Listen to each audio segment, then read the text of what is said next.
कचऱ्याचं पुनर्चक्रीकरण आणि पुनर्वापर ही काळाची गरज बनली आहे. कचरा ही संपत्ती आहे हा संदेश समाजापर्यंत पोहोचवण्याच्या उद्देशानं पुनर्चक्रीकरणाची भिंत हा उपक्रम राबवण्यात आलाय. अवनी संस्था, एकटी संस्था, किर्लोस्कर ऑइल इंजिन्स, कोल्हापूर महानगरपालिका आणि कचरा वेचक महिला यांच्या संयुक्त विद्यमानं हा उपक्रम राबवण्यात आला असून आज दसरा चौकात या उपक्रमाचा शुभारंभ करण्यात आला. नगरसेवक आष्की नाझरेकर यांच्या हस्ते याचं उद्घाटन करण्यात आलं. या उपक्रमाअंतर्गत नागरिकांकडून घरातील वापरात नसलेल्या वस्तू स्वीकारल्या जाणार आहेत. यामध्ये जुनी कपडे, खेळणी, फर्निचर, प्लास्टिक साहित्य, भांडी, ई वेस्ट आदी वस्तूंचा समावेश आहे. या वस्तूंच्या पुनर्निर्मिती आणि पुनर्वापरातून तयार झालेल्या वस्तूंचं प्रदर्शन येत्या 5 जून रोजी जागतिक पर्यावरण दिनानिमित्त भरवण्यात येणार आहे.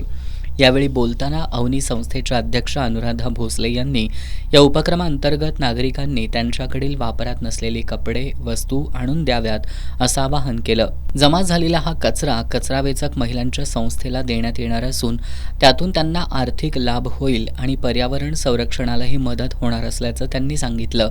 नगरसेवक आष्की नाझरेकर यांनी हा उपक्रम अत्यंत स्तुत्य असून शहरातील ई वेस्ट आणि कचऱ्याच्या समस्येवर प्रभावी उपाय ठरू शकतो. अशा प्रकारचा उपक्रम कायमस्वरूपी राबवला जावा अशी अपेक्षा त्यांनी व्यक्त केली. या उपक्रमाअंतर्गत शहरातील विविध ठिकाणी वस्तू संकलन केंद्र असणार आहेत.